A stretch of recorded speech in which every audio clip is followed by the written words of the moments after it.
Assalamualaikum warahmatullahi wabarakatuh, pemirsa JEK TV dimanapun Anda berada. Senang sekali saya Halim Andrian kembali menyapa Anda di program Injambi. Program Injambi seperti biasa akan terus berupaya konsisten menayangkan tayangan berita yang berkualitas, edukatif, dan juga informatif untuk Anda masyarakat Provinsi Jambi. Berikut Injambi selengkapnya.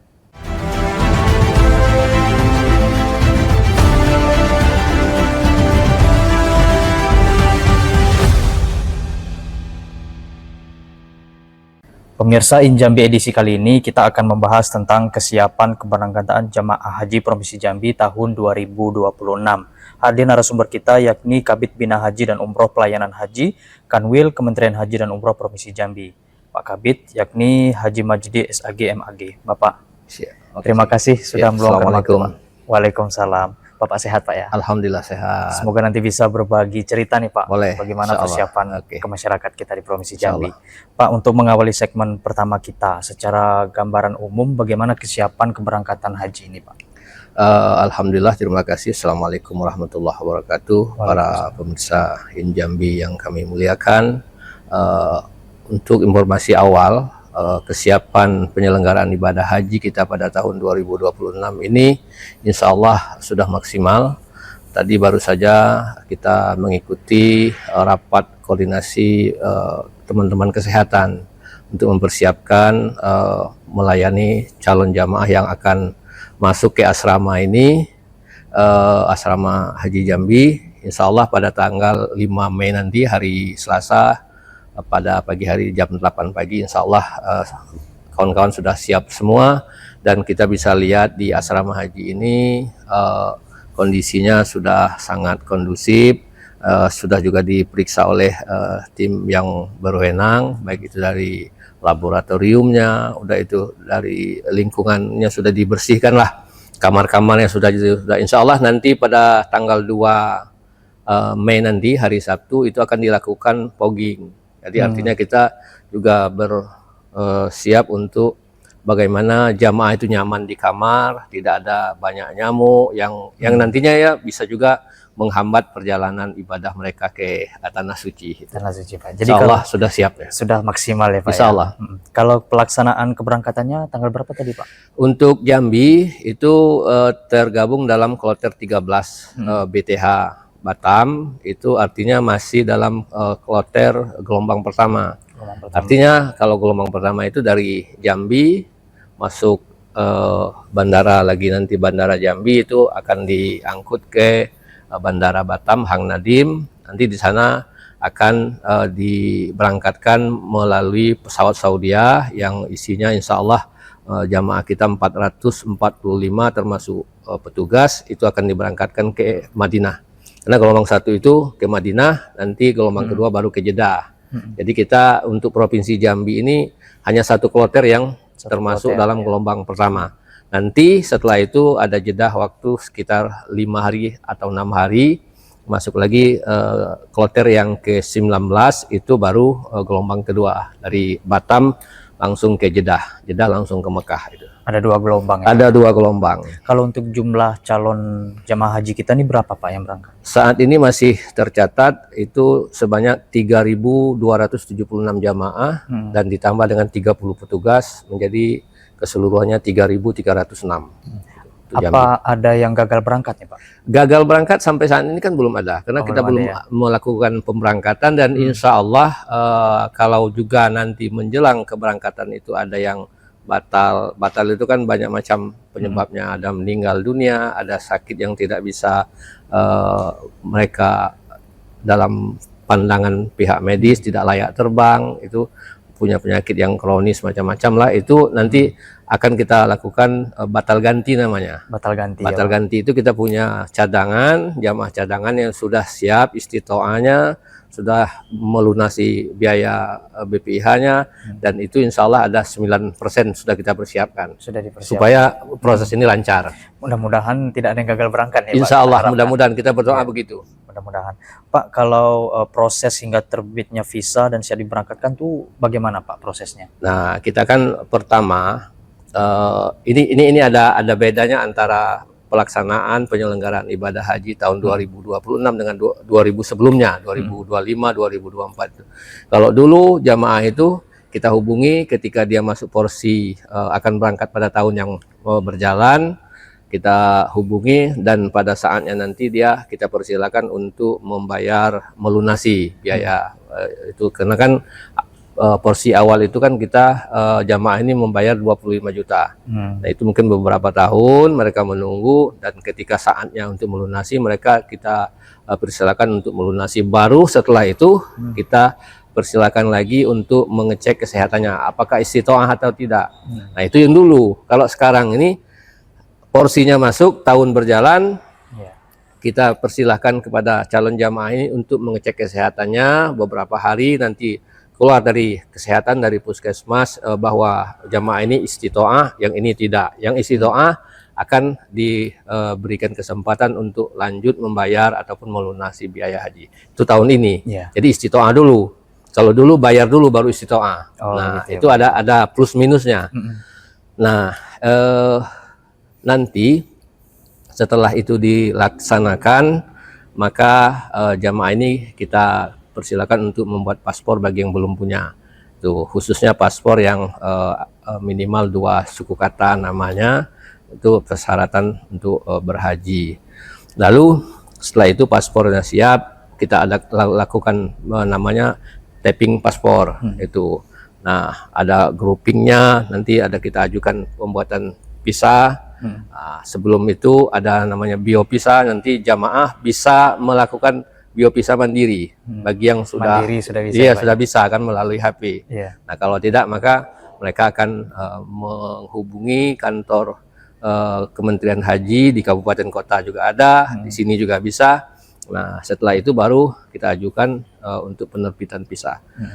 Dan saat ini alhamdulillah jamaah Jambi 3.306 itu visanya sudah keluar semua, sudah siap untuk diberangkatkan, dan kartu nusuknya tahun ini kan ada kartu nusuk, dan kartu nusuk itu ketika tahun yang sebelumnya tahun 2025 itu diberikan di Arab Saudi. Di Arab Saudi. Nah tapi tahun ini lebih cepat lagi. Kartu nusuk itu sudah ada di asrama haji Jambi dan siap untuk diberikan kepada calon jamaah ketika dia masuk asrama. Nanti ada proses nanti one stop service, itu diawali dengan pemanggilan nama jamaah yang didahului dari kelompok lansia, karena kita harus dahulukan. Itu kita tahu kan lansia kan butuh banyak istirahat. Kita dahulukan, nanti akan dicek kesehatannya, kesehatan akhir, diberikan ya obat-obatan seperlunya, lalu diadakan nanti pemasangan gelang, udah itu terakhir baru aktivasi kartu nusuk. Nah ketika sudah diaktifkan kartu nusuknya, baru mereka kita antar ke kamar yang sudah ditetapkan untuk mereka masing-masing, menunggu jadwal masuk asrama lagi untuk melakukan seremoni pemberangkatan menuju Bandara Sultan Taha dan seterusnya sampai ke Tanah Suci. Artinya ada kemudahan yang dirasakan oleh jamaah. Insya Allah itu ya. Dan manasik juga sudah kita laksanakan sebelum. Sudah. Tahun ini lebih cepat, semuanya insya Allah lebih cepat. Itu lebih cepat karena sebelumnya, kalau tahun-tahun sebelumnya jamaah itu diberikan bimbingan manasik melalui kantor kementerian kabupaten atau kota di provinsi itu sesudah bulan puasa. Tapi tahun ini 3 hari sebelum kita masuki bulan suci Ramadan, persoalan itu sudah selesai semua. Ini mungkin karena ada konsen dari pemerintah Pak yang mendirikan Kementerian Haji dan Umrah. Inilah harapan pemerintah sesungguhnya, lebih melayani lebih maksimal. Ya, Pak, ini kita berbicara adanya pemisahan tadi Pak ya, Kementerian Agama dipisahkan menjadi Kementerian Haji dan Umroh. Ada tidak regulasi baru nih Pak yang mempermudah jamaah selain yang Bapak sebutkan tadi? Sebenarnya mempermudah itu sudah pasti. Yang pertama yang dirasakan, Jambi ini kan sebiasanya itu yang berangkat tiap tahun itu kan berdasarkan jumlah kota, itu berdasarkan jumlah penduduk muslim di Provinsi Jambi atau di provinsi-provinsi lain. Nah tahun ini kalau berdasarkan provinsi itu penduduk muslimnya Jambi ini cuma kebagian kotanya 2.909. Nah dengan adanya regulasi dan kementerian baru ini, kita pemerintah mengupayakan ada semacam keadilan, pemerataan. Jadi kuota haji itu ketika calon jamaah itu mendaftar. Kalau dulu kan Jambi ini kan 32 tahun, 33 tahun menunggunya. Nah, ada lagi provinsi yang lain itu sampai 48 tahun menunggu. Nah, setelah adanya kementerian baru, Kementerian Haji dan Umroh ini, jamaah tidak lagi menunggu berdasarkan kuota haji yang diambil dari jumlah penduduk muslim, tapi pemerataan. Semuanya dimanapun kita mendaftar hari ini, di provinsi manapun, daftar tunggu itu berjumlah 26 tahun. Jadi Jambi kan sudah 6 tahun, lebih maju. Kalau yang 48 itu kan sudah berapa belas atau mungkin puluhan tahun sudah. Nah, ini yang dirasakan oleh masyarakat. Memang tidak ada yang namanya kebijakan, keputusan itu tidak ada rugi dan untungnya. Pasti artinya kita lebih mengambil manfaatnya. Kalau manfaatnya lebih, maka itu akan dilakukan oleh pemerintah. Dan insya Allah kebijakan ini sangat dirasakan oleh banyak calon jamaah. Baik, artinya dengan adanya konsen ini Pak, ini mempermudah jamaah. Terlepas tadi ada kekurangan, kedepannya akan disempurnakan. Betul, begitu, Pak, ya? itu. Ya, Pak, kita akan lanjutkan kembali Pak setelah jeda pariwara berikut ini. Iya.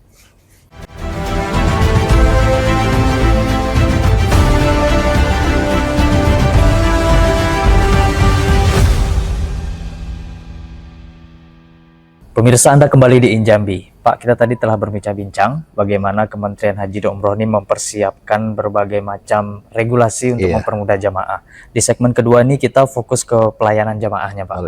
Untuk kesiapan asrama H-7 khususnya nanti, bagaimana kesiapan asrama disiapkan oleh Kementerian Agama, Kementerian Haji Umroh? Alhamdulillah, karena kita sudah diberikan kepercayaan dan tanggung jawab, maka kepercayaan dan tanggung jawab itu akan kita terima dengan ikhlas, kita terima dengan rasa penuh tanggung jawab dan komitmen yang tinggi bahwa jamaah haji harus kita layani secara maksimal. Itu bisa kita buktikan persiapan akomodasi di asrama. Itu kita bisa lihat nanti, ya walaupun asramanya kan seperti ini saja, tapi insya Allah kebersihannya kita perhatikan, kita urus. Mungkin ada gedung-gedung yang catnya mungkin sudah agak tidak layak lagi, maka kita poles lah tuh seadanya. Karena baru ini kondisi kita untuk membangun yang baru itu kan susah.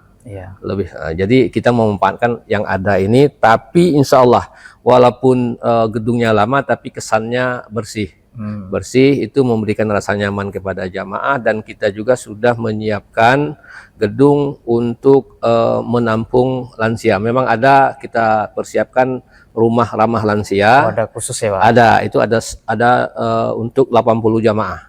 80 jamaah, dan itu sudah juga kita siapkan satgas lansianya. Ini terdiri dari teman-teman kita dari akademisi keperawatan. Nah, mereka yang lebih paham untuk mengurus jamaah-jamaah ini. Kan kita tidak tahu rahasianya lansia ini apa kan. Nah, mereka insya Allah sudah adalah edukasi terhadap bagaimana melayani lansia ini. Nah, gedung-gedung di tempat-tempat gedung yang lain gitu, insya Allah halamannya sudah kita sudah disiapkan, airnya juga sudah diperiksa oleh tim yang berwenang, laboratoriumnya layak atau tidak untuk mandi. Jangan sampai nanti jamaah mandi pada alergi semua kan. Nah, itu. Udah itu bak mandinya itu apakah banyak jentik-jentik. Nah, itu sudah diletakkan bubuk abati itu untuk sedetil itu Pak ya, disiapkan ya itu. Pak. Nah, jadi dan jamaah juga makan sudah kita siapkan di sini makanan yang bukan sekedar halal, tapi halalan thayyibah. Artinya apa? Penjamah makanan itu sudah diperiksa terkait dengan kesehatannya, sudah diswab itu. Nah, jangan sampai nanti dia melayani jamaah malah dia menyebarkan penyakit. Itu sampai segitu. Itu. Dan jamaah kita larang untuk menerima makanan ataupun mengkonsumsi makanan dari luar, walaupun itu dari keluarga. Kita khawatir nanti jangan-jangan maksud keluarga itu baik, tapi kita tidak tahu kan terkait dengan kondisi jamaah itu berbahaya bagi mereka, dan ini akan mengganggu perjalanan mereka. Baik, Pak, kalau untuk tadi kan disiapkan asrama bagi para calon jamaah haji, Pak ya. Ya. Bagaimana dengan keluarga yang mengantar itu? Hmm. Apakah mereka hanya diberikan hanya mengantar saja atau menginap juga nih, Pak? Enggak, Tidak, itu. ya. Jadi jamaah ini kan jamaah kita ini dari kabupaten kota. Dan di kabupaten kota itu kan ada kegiatan seremoninya pelepasan oleh Pemda masing-masing. Oh iya. Di situlah batas yang dibolehkan untuk mengantar keluarga. Nah, boleh sampai ke sini tapi tidak bisa masuk dalam pagar. Karena masuk dalam pagar ini harus pakai ID card Ya. yang punya ketentuan-ketentuan khusus yang dijaga oleh tim keamanan. Itu ini dalam rangka itu tadi menjaga jangan sampai kita tidak tahu jamaah yang keluarga yang datang itu apakah punya penyakit campak, penyakit dan macam-macam lah penyakitnya. Dan ini kalau kita biarkan akan mengganggu kesehatan jamaah. Konsentrasi jamaah. Iya, betul. Itu ya, sudahlah kita berdoa dari jauh. Insya Allah itu akan juga didengar oleh Allah. Amin. Amin. Jadi untuk keluarga nih Pak, untuk pemirsa juga nih ada aturan tersendiri dari Kementerian Haji, jangan sampai mengganggu kekhusyukan jamaah. Betul, kita harus menjaga, sama-sama menjaga kan. Betul. Gitu.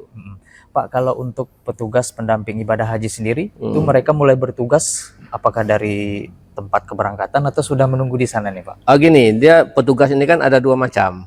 PPIH ini panitia penyelenggara ibadah haji ini ada dua macam. Ada PPIH Arab Saudi, ada PPIH Kloter. Dibagi ya Pak? Iya, PPIH Arab Saudi saat ini sudah berada di Tanah Suci. Oh, sudah di Tanah Iya, Suci. yang Madinah itu teman-teman di Madinah yang bertugas di daerah Madinah, di Jeddah itu sudah diberangkatkan pada tanggal 18 April kemarin. Sudah di sana, dan yang di Mekah sudah diberangkatkan tanggal 22 kemarin. Iya. Itu artinya jamaah yang PPIH Arab Saudi itu sudah siap dengan pelayanan mereka untuk menunggu kedatangan para jamaah nantinya. Dan ada lagi namanya PPIH Kloter. PPIH Kloter ini yang menyertai jamaah dari tanah air. Iya. Nah, jadi jamaah ini kan dipandu oleh yang namanya ketua Kloter. Satu, udah itu pembimbing ibadah satu, dua dari tenaga kesehatan. Nah, jadi jumlah jamaahnya dalam kloter itu idealnya 441. Ya, dari sini jamaah sudah didamping oleh petugas. Dan ada lagi petugas dari daerah, PHD namanya. Oh, dari daerah juga sudah ada, juga ada dari tim kesehatannya, itu ada juga dari pembantu pelayanan umumnya ada. Dan insya Allah keluarga yang merasa ada keluarganya yang berhaji, insya Allah jangan khawatir. Jangan khawatir Pak ya. Jangan khawatir, kita dari pemerintah sudah menyiapkan pendamping, pelayan, dan untuk mengurusi jamaah-jamaah yang ada ini. Insya Allah tidak akan disia-siakan. Baik. Dan malah kami berpesan, kalau istilahnya itu jamaah ini kan melaksanakan ibadah umroh, itu kan mikotnya mulai diberlakukannya larangan dan pantangan umroh berihram itu dari Jeddah, daerah Jeddah itu sudah memakai pakaian ihram. Nah, petugas itu sudah mulai dari embarkasi antara ini sudah kita wajibkan untuk mengambil mikot dan berkomitmen untuk mengurus jamaah. Oh, sudah. Jangan sampai nunggu di sana baru mengurus jamaah. Dari sini sudah mengurus jamaah. Dan itulah ibadahnya. Dimulai dari sini ya iya, Pak ya? Itu. Baik, jadi untuk pemirsa yang mungkin nanti keluarganya akan berangkat jangan khawatir gitu Insya Allah, Pak, karena petugasnya sudah di standby kan. Ikhtiar kita insya Allah sudah maksimal. Baik Pak, kita akan lanjutkan kembali di segmen selanjutnya. Pemirsa jangan kemana-mana, tetap di Injambi.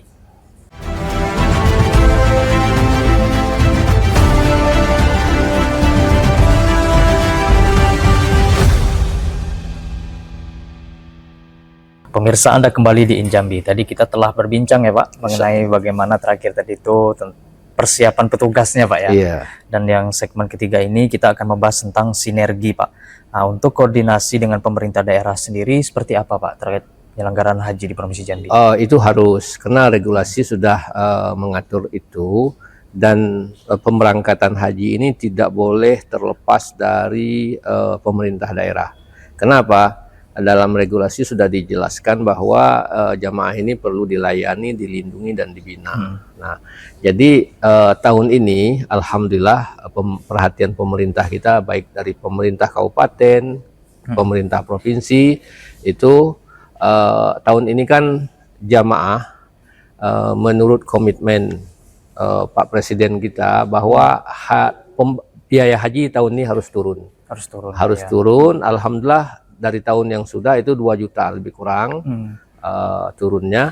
Namun setelah dilakukan pelunasan jamaah ini turun lebih kurang 2 juta, ada kondisi geopolitik kita. Dunia kita kan sedang berkecamuk ini. Ya, betul. Nah, itu kan akan berpengaruh kepada kenaikan aftur.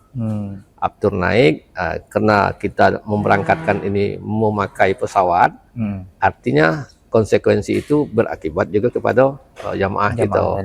Nah, provinsi pada awalnya mempersiapkan untuk keberangkatan domestik jamaah Jambi ini itu berdasarkan tahun lalu itu kan 29,5 miliar untuk pesawat ini.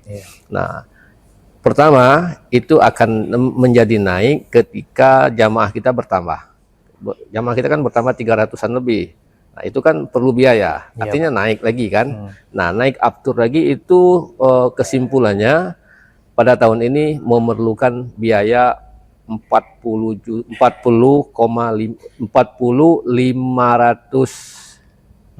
juta rupiah. Jadi 40 M lebih kan. Artinya kurang.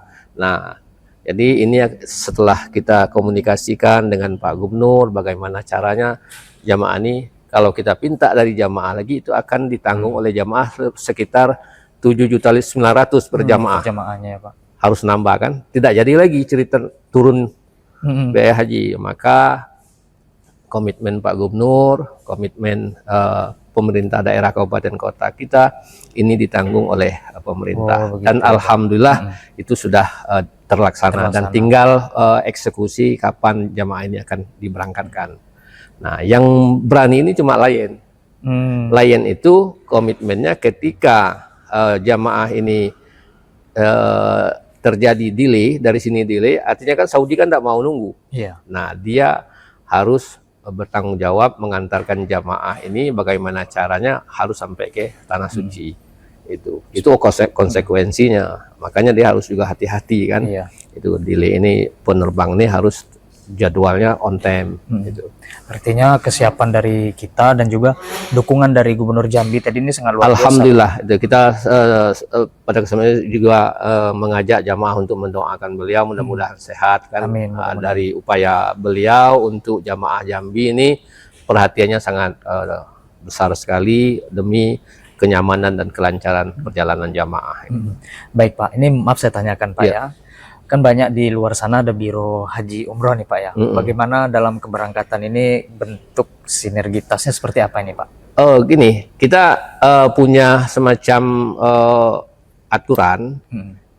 KBIHU ini di samping dia kita syaratkan untuk membimbing calon jamaah ini itu minimal 15 kali pertemuan. 15 kali. Itu artinya mereka di samping dia merekrut calon jamaah itu mereka bimbing minimal 15 kali dan mereka juga kita berikan kesempatan ada peluang untuk menjadi pembimbing ibadah di KBIHU-nya.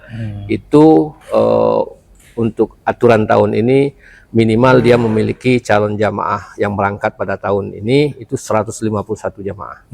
Jadi ketika mereka mempunyai jamaah yang akan dibimbing ini 151 jamaah, maka dia kita persilakan untuk mengajukan permohonan untuk dapat membimbing jamaah ini sampai ke tanah suci. Nah, itu ada Al-Mabrur, ada Khairul Umam, ada Al-Manar, ada Darul Ikhwan, itu ada 6 KBIHU yang ikut Al-Patona itu ikut sampai ke tanah suci membimbing ini. Nah, tapi biayanya mereka yang nah, mereka kalau mereka bayar itu kan kalau jamaah kan 25 porsi ditambah 20 berapa 26 kalau tidak salah apa 27 itu jadinya 52 tahun ini. Nah, kalau KBIHU ini bayarnya full 87 juta. Itu sama dengan PHD. Dia porsi waktu tahun itulah. Tapi insya Allah sinergi upaya-upaya kita membimbing jamaah ini alhamdulillah sampai saat ini masih terjalin dengan baik. Kita harapkan nanti Pak kelancaran ke depan adanya sinergitas ini ya Pak ya. Pak, kalau untuk sistem keamanan sendiri bagaimana Pak pengamanannya? Pengamanan kalau di sini insya Allah dari daerah kita diiringi oleh patwal-patwal dari kabupaten kota, dari provinsi menjelang ke bandara ada, di sini juga ada keamanan, dan di sana juga jangan khawatir. Jangan khawatir, itu ada nama petugasnya namanya Linjam. Linjam itu perlindungan jamaah. Nah, ini direkrut dari teman-teman kita yang dari TNI dan Polri.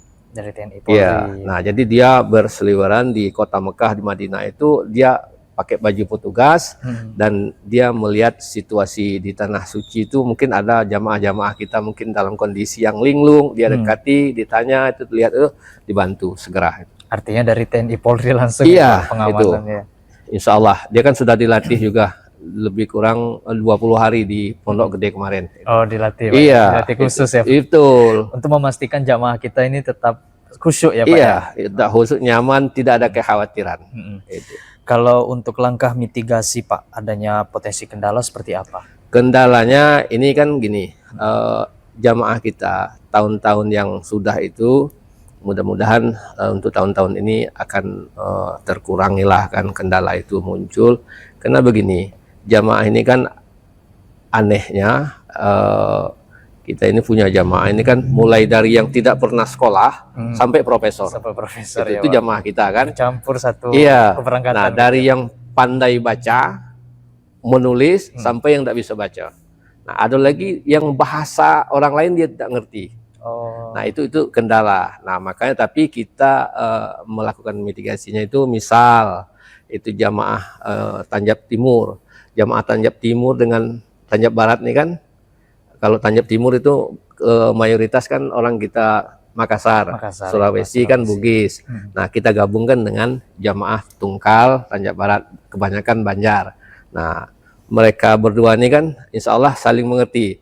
Yang komunitas Bugis insya Allah mengerti Banjar, komunitas Banjar mengerti bahasa Bugis. Ini jadi komunikasinya lancar itu. Dan petugasnya juga kita upayakan yang dekat dengan mereka tradisinya itu.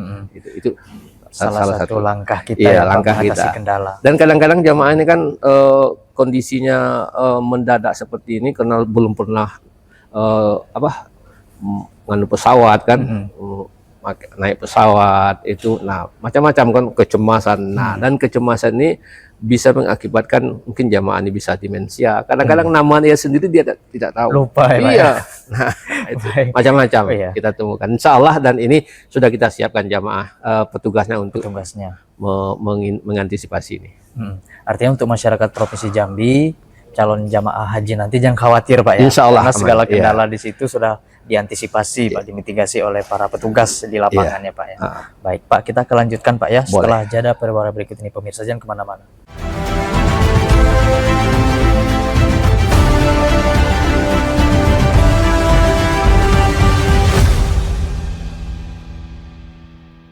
Pemirsa, Anda kembali di Injambi. Tadi kita telah banyak berbincang Pak ya tentang kesiapan petugas juga, memastikan layanan di segmen keempat ini. Kita segmen penutup nih Pak, lebih kepada himbauan dan edukasi. Pak, apa himbauan utama bagi jamaah menjelang keberangkatan? Himbauan kami tetap ketika juga dalam manasik haji kemarin, ketika kita sudah diinformasikan bahwa kita adalah calon jamaah tahun ini, maka yang pertama kami menyarankan jangan lagi kita ketika melaksanakan sholat 5 waktu itu di rumah. Artinya laksanakanlah sholat 5 waktu itu di masjid atau musola. Maksudnya supaya apa? Di samping kewajiban kita kepada Allah terselesaikan 5 waktu, kita juga secara tidak langsung sudah bergerak. Itu subuh-subuh kita ke masjid, ke musola, kan artinya karena haji ini kan 80% fisik. Itu. Nah, di sana kan kita kalau mau tawaf itu kan jalan. Itu sa'i jalan, ke Arafah itu banyak pergerakannya melalui gerakan fisik. Lalu terakhir kita selaku jamaah ini harus memiliki bekal. Itu sudah dianjurkan dalam Al-Quran surah Al-Baqarah ayat 197, Al-Hajju ashhurum ma'lumat faman farada fi hijjil baiti man istata'a ilaihi faman farada fihinnal hajja fala rafasa wala fusuqa wala jidal. Kita tidak boleh berbantah-bantah, ngomong-ngomongin orang, apalagi ngomong-ngomong yang pornografi, itu tidak boleh. Nah, wa ma taf'alu min khairin ya'lamullah fatazawwadu fa inna khairaz zadi taqwa. Ketika kita akan melaksanakan ibadah haji, maka wajib kita membawa bekal. Bekal yang paling baik itu adalah takwa. Memang bekal kita kan ada duit, harta, kesehatan. Nah, yang paling penting itu adalah takwa. Nah, takwa ini yang mana? Itu dalam surah Ali Imran juga dijelaskan, wasari'u ila maghfiratin mir rabbikum wa jannatin 'arduhas samawati wal ardu uiddat lil muttaqin. Takwa juga. Mana indikator orang bertakwa ini? Yang pertama, yumfiquna fis sarra wad dharra wal kaziminal ghaiz wal 'afina 'anil nas wallahu yuhibbul muhsinin. Indikator orang bertakwa itu minimal 4. Menurut ayat ini, yang pertama yumfikuna fis sarra'i wad dharra, senang berbagi. Jadi kalau kita menjadi jamaah haji, di sana sering berbagi tenaga, berbagi makanan untuk yang lainnya, insya Allah itu kita akan dianggap oleh Allah, diperhatikan oleh Allah sebagai jamaah yang baik. Kedua, wal kaziminal ghaiz, menahan amarah. Itu tidak boleh marah-marah di sana. Itu harus sabar. Nah, itu wal 'afina 'anil nas, pemaaf kita.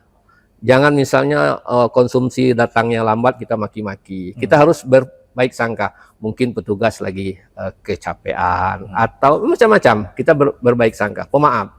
Nah, yang keempat, selalu berbuat baik. Itu. Dan inilah yang disenangi oleh Allah, menjadi indikator orang-orang bertakwa. Kalau kita mau berhaji, fatazawwadu fa inna khairaz zadi taqwa, berbekal dengan takwa ini. Baik. Insya Allah kita akan menjadi haji yang mabrur. Amin ya robbal alamin. Dan bagi yang belum berhaji, semoga bisa segera berhaji ya Pak ya. Insya Allah, mudah-mudahan ketika kita perhatian terhadap penyelenggaraan haji ini secara ikhlas, itu insya Allah tidak lama setelah itu kita akan dipanggil. Amin ya robbal alamin. Banyak jalannya. Banyak jalannya Pak ya. Iya. Banyak jalan menuju Mekah ya Pak. Iya, banyak jalan menuju Mekah. Baik, baik pemirsa, itu dia bincang-bincang kita dengan Pak Kabid. Terima kasih Pak telah menyempatkan waktu. Semoga keberangkatan haji kita berjalan dengan lancar. Amin, Pak. amin. Alamin. Pemirsa, demikian saya Halim Andrian pamit undur diri mewakili kru yang bertugas. Wassalamualaikum warahmatullahi wabarakatuh. Waalaikumsalam. JEK TV, inspirasi kita.